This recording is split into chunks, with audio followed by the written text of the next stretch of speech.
Bruno has over a decade of information technology and cybersecurity experience. While in the US Navy, he filled the roles of system analyst and network administrator as a cybersecurity consultant for one of the top consulting firms in the nation. His clients have included the US Air Force, the US Space Force, and the Air Force Research Laboratory. He has earned a Bachelor of Science in Organizational Management and a Master of Science in Project Management, multiple certifications including Certified Information Systems Security Professional, or CISSP, Certified in Risk and Information Systems Control, or CRISC, as well as a Security Plus. Welcome, and thank you for taking the time today to be with us. Thank you, Jason. Can you tell our audience a little bit about who you are and your background? I'm a principal consultant and co-founder of Aburto Consulting, which is a cybersecurity consulting firm. So as a cybersecurity consultant, I work alongside business owners and executives to develop cybersecurity strategies. That means performing risk assessments of their current cybersecurity state and developing strategic roadmaps for improvement. You help businesses kind of navigate their security posture, help them improve, make recommendations. And I think one of the things that you bring to the conversation here is that depth of knowledge and expertise that translates very well for consumers and specifically to our audience as well. And where I want to start the conversation here today is with security awareness. It's something that's always top of mind. It's on a lot of discussions. At present time of filming this, we just came out of Cybersecurity Awareness Month in October. So it gets a lot of recognition in the media.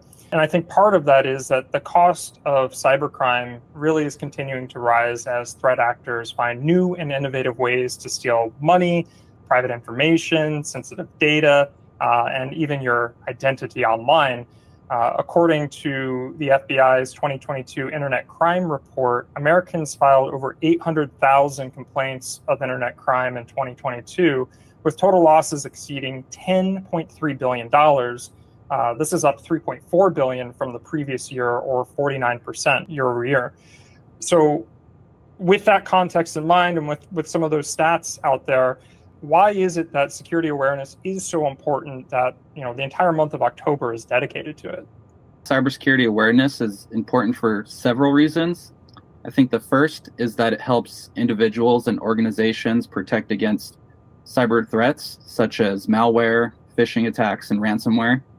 Second, it helps protect personal privacy. So people have more and more of their data online, and it's important to understand how to protect your personal information. And last, it helps prevent identity theft. So being aware of the common tactics that cyber criminals can use can help prevent your identity from being stolen. But for individuals themselves, what are some practical things that people can do to help educate themselves about new and emerging threats and try and stay ahead of some of these things? Some practical things that individuals can do would be to follow a cybersecurity newsletter. A few that I thought of are Hacker News, Security Week, and HelpNet. You can attend a cybersecurity webinar or watch a video such as this one. And then as cyber professionals, we can share those best practices with our networks on social media, and always encourage employees and individuals to report to law enforcement or to their organizations any signs of criminal activity. So one of the next topics that I really want to talk about is preventing online scams. I mean, it's been proliferated in news cycles for I don't know how many years at this point, certainly ever since the advent of online shopping and e-commerce. Major cyber attacks tend to also occur on the weekends and on holidays when fewer staff are around to detect and respond to them.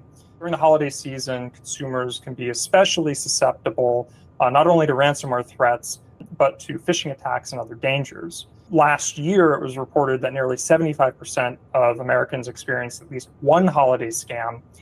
And so that's very concerning, right? And as we pair that information up with some of the stats that we were talking about before. So in your professional experience, what are the top cyber scams that consumers need to be aware of during the holiday season, or in any time in general? So some cyber scams that people should be aware of would be credit card fraud. So I think the best way to prevent that would be to check your bank statements regularly. There's also online identity theft. So common methods to use to steal your identities online would be phishing attacks, the bad emails that people send you with links or attachments that may be malicious. There's also social engineering, whether it be on social media sites where a random person just friend requests you or tries to connect with you. And another one would be vishing, which is, similar to phishing, but over the phone. It might be someone posing as your bank or a trusted individual, and they're trying to collect information from you. What do I do if I suspect my online identity has been compromised? I would change my passwords, enable multi-factor authentication, as well as run a antivirus or anti-malware scan on my system. Can you explain multi-factor authentication? So multi-factor authentication is using multiple ways to verify your identity with a application or a website. That could be something that your username and password, as well as something that you have, whether it be your phone, so you can have an application like Microsoft Authentication. With all of these different types of scams that are going around, I mean, I'm thinking, there's a lot out there that I need to be aware of there. What are some practical tips? I know you mentioned like authentication, but like things that might be too good to be true. Like if a deal is too good, like are there other psychological ways that bad guys are trying to leverage someone to get them to give up information or steal their data? I think that goes along the lines of the phishing emails. It might be an email that says that, claim your Amazon gift card for $100. Just click this link below.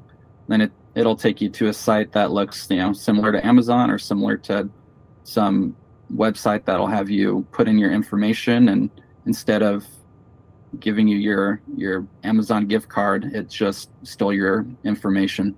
Kind of shifting focus then on to social media. I know we mentioned a little bit about that, and I think that that's something that, a lot of people struggle with data and privacy. They have concerns around it. So, 1/3 of all adult Americans don't trust social media platforms when it comes to data protection. I mean, we've seen how many leaks come out over the last couple of years from Facebook and so on, leaking hundreds of millions of records. And then, to add on to that, 11% of social media users have deleted their accounts altogether due to those privacy concerns. So given that there's so much concern around this, what are some common ways that threat actors are using social media to compromise accounts? Because in my mindset, if we can explain to folks how these methods are being perpetrated, then maybe that knowledge gives them the ammunition they need to protect themselves against it. Like you mentioned earlier, the fake giveaways, that's, a common way that threat actors might use social media to compromise accounts. There's social engineering, where they just look at your profile on Facebook or Instagram and collect, valuable information that you might have on there, where you went to school, all those sort of things. There's fake accounts that people are just trying to friend request you or connect with you, and it's just somebody in another country or faking their account to be somebody that's trusted. There's also like open source intelligence that they're just trying to collect, as much information about your social media accounts as possible. Are you familiar with, I think, geocaching? I kind of went on a rabbit hole with this, and it's related to OSINT comment that you made, where people can take an image of yourself in a public place, and it might show you like a bike rack or something, like a public bike rack. And people will be able to figure out exactly where you are and pinpoint the exact location just based on that information. If people are doing that for fun, would you say that threat actors are using that as intelligence to perpetrate their attacks? Absolutely. So there's advanced persistent threats, which might be a government-sponsored threat actor in another country that wants to use information about people that work at certain companies to be able to track you down and use your information to advance their ideologies and advance their country. What are some practical ways that users can really secure their social media use? Some ways to strengthen social media use would be to strengthen your online privacy, going into your settings and changing it to limit your personal information, review the privacy and data sharing settings, and just generally securing your account as much as you can. So as well as avoiding scammer and spam accounts. So people that right away are asking for money or asking for you to join some group. I would just avoid having a fully open profile where everyone can view and follow your activity. What, in your mind, are some red flags to look for when you're looking at a profile, or you're like, okay, this guy's telling me, he's a friend from high school, or he knows a friend of a friend? What are some ways that we can kind of tease out whether or not this person's trying to do something malicious? I would say if their account has very little information on it, just a name, no picture, it's a very new account, those are all red flags that this person isn't who they say they are. Now I want to talk a little bit more about connected devices, more specifically securing your smart home devices and really your home network. On average, the US household has about 20 connected devices, including computers, mobile devices, gaming consoles, smart fridges. I know how you feel about smart fridges and lights and smart doors. We were talking about that offline. But the fact of the matter is people have all of these connected devices for one reason or another. They value the convenience, or they bought it and they don't really use it and it's there. What risk do these unsecure connected devices in your household pose, and how are the bad guys using that to cause harm? Criminals are using the weak infrastructure of these devices to access and control the devices without your permission. And they can also use these devices and access to these devices to move laterally across your network and get to your valuable devices, such as your laptop or your home computer. And then what, are they looking for ones that have vulnerabilities as like a door, an entryway in, or how do they approach that? Yeah, absolutely. They'll do vulnerability scans. They'll identify all the vulnerabilities of your laptop and use those vulnerabilities to gain access to your valuable information. What is there any responsibility on the side of the manufacturer to make sure that they're shipping secure hardware? I mean, that seems like a big part of the equation too. Are these devices inherently secure to begin with? I don't think they're inherently secure, and I think it should be on the manufacturers to put out secure hardware and not just be first to the market with a smart fridge. Let's say we're in this unfortunate scenario. We have all these connected devices. What are some basic best practices that we can take to really strengthen our home security so that this doesn't become an issue for us? I don't want my baby monitor being used as part of a cyber attack, or I don't want them using that data on my child, things of that nature. I would recommend using a strong encryption standard. So stay away from the old modems and routers, and update and get the latest ones. And those typically come with firewalls, which can be enabled to provide additional layer of security for your home network. Just real quick, the firewall concept, how does that add a layer of security? It adds a layer of security by using content filtering. So it'll block access to certain websites, or you can block IP addresses of incoming traffic. I can use that as like a parental control as well for my family? Yes. Okay. Were there other layers of security that would be helpful? I think you can also enable wireless MAC address filtering, which is on the hardware side of things.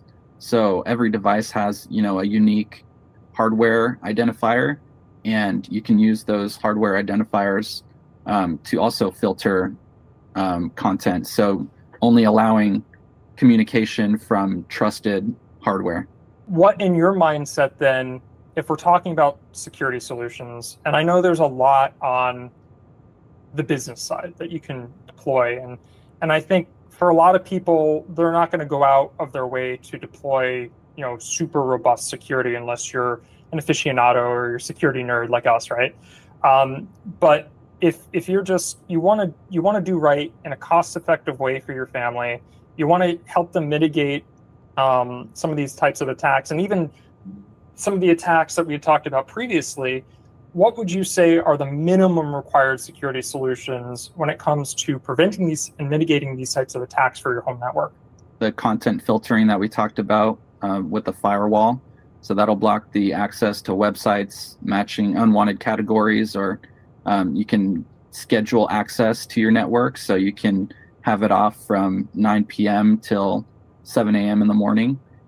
You can implement a virtual private network, a VPN, to encrypt your traffic and secure your connections. There's also password applications to safely and securely store your passwords across multiple applications and logins. And there's also antivirus and anti-malware to identify malicious code or viruses looking to infect your system and steal your information. How, in your mind, would we be able to apply like multi-factor as a solution for your day-to-day, everything that we just talked about with the minimum requirements here? With multi-factor authentication, I think, going into your bank accounts, you need to automatically enable multi-factor authentication. So despite the inconvenience of having to do an extra step of security, you know that you have the assurance your information's not going to be stolen. So doing that across as many applications and software as you can. So moving on to the final part of the conversation, mobile device security. I mean, almost everyone has a mobile phone. There's all of these different tactics that people are employing to try and to take that information from you. And one of the bits of stats that I came across was that 80% of attacks against mobile devices take place via apps, requiring us to be more careful of the apps that we download and to be more suspicious of who we give our money to. And that kind of caught me off guard, because I always had assumed that you have the App Store, Apple App Store or whatever, Google Play, that they're supposed to vet these applications and make sure that if I download something, it's safe and secure. So, with that in mind, what are some of the common techniques that bad guys are using to hack into mobile devices? One of the most common would be creating fake Wi-Fi access points for people to use in public areas. And when you access that Wi-Fi access point, then they're collecting your personal information. There's also the physical threats that someone might, steal your phone directly while you're out in public. And like I mentioned earlier, there's also the voice phishing type ordeal. So which, a bad actor is impersonating a trusted person or organization over the phone and trying to collect your valuable information. Obviously, that's important to us because our lives are on our phones in a lot of cases. And so if we're looking to deter and mitigate these attacks, I mean, obviously, if it's a physical attack, keep it on in close reach to you at all times. But in terms of some of these more sophisticated attacks, what are some practical tips that people could take to prevent their phone from being compromised, or the data on their phone from being compromised? That's a great question. So I would say updating your phone regularly to the latest operating system. So the latest iOS or Android operating system. Just earlier today, I reminded my wife after our conversation to update her phone to the latest, and we realized that it wasn't at the latest operating system. So I'd also recommend not opening or downloading any links from suspicious text, emails, or websites. Use public Wi-Fi cautiously. I would also set up parental controls on your device so that only you can access it, or it can only be accessed during certain periods of time. And as well as backing up your data, whether that be to iCloud or the Android option. So when we're backing up our data, we're preventing things like data loss or ransomware, right? Right. And then you've mentioned being on a public network. for Wi-Fi in particular, wouldn't a VPN, is that a good solution to use a public? Like if I'm at a library or a fast food restaurant, can I turn on my VPN and I'll be good? Yeah, absolutely. Imagine if you get desperate and you need internet for whatever reason. It might sound appealing to connect to someone's public Wi-Fi, but like you said, yeah, we don't want to be doing that. Well, Bruno, this has been really a fantastic conversation. I think there's a lot of actionable information that we packed in this conversation. Just want to, kind of leave it open here. Is there any other takeaways or comments that you'd like to leave with our audience before we end it here? All of this applies to businesses just as much as individuals, because an organization is just made up of individuals, and it's important to have cyber awareness across all domains, whether you're on your work computer or whether you're at your home computer. Bruno, where can people find you out on the web if they want to connect? Yes, so the Aburto Kinney Consulting website is aburtokinney.com. That's ABURTOKINNEY.com. I only have one social media just to be secure, and that's LinkedIn.com. Well, thank you so much for your time again and your expertise. Sharing that with our audience has been very helpful. Thank you, Jason.